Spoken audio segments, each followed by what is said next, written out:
as the former and current president campaign ahead of a November rematch, a group of Republicans are already preparing for a second Trump term and have put together a step-by-step blueprint for his administration, including some dramatic changes to the way the government works. NBC's Hallie Jackson takes you inside Project 2025, an ambitious vision for Trump 2.0 that already has opponents sounding the alarms.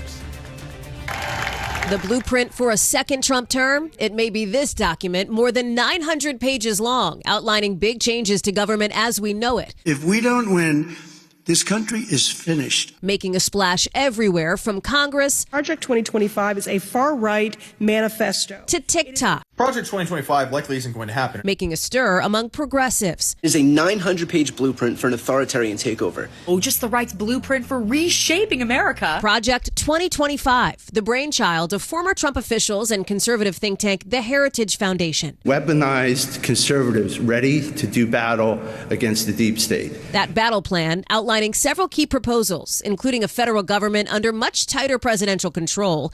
Even now, independent agencies like the Department of Justice would answer almost entirely to the president.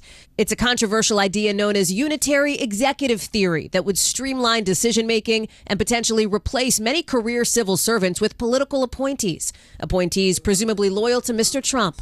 The plan calls for more spending for a U.S.-Mexico border wall, a signature Trump proposal back in 2016.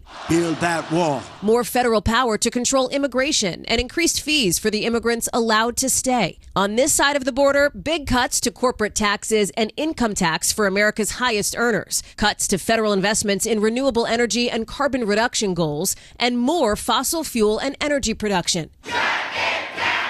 Project 2025 also taking aim at what it calls woke culture warriors, calling for deleting a long list of terms from all federal rules, including sexual orientation and gender identity. It also would eliminate the education department.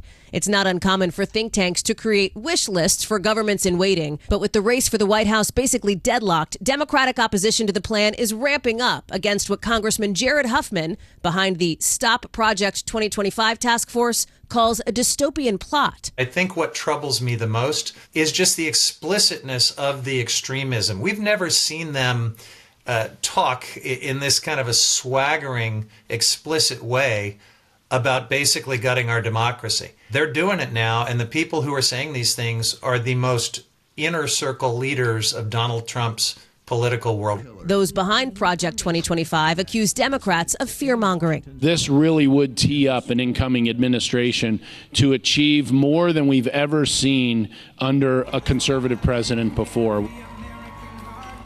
And NBC News reached out to the Trump campaign for reaction to Project 2025's proposals, with the campaign saying unless it's coming from the former president's own mouth, quote, no aspect of future presidential staffing or policy announcements should be deemed official.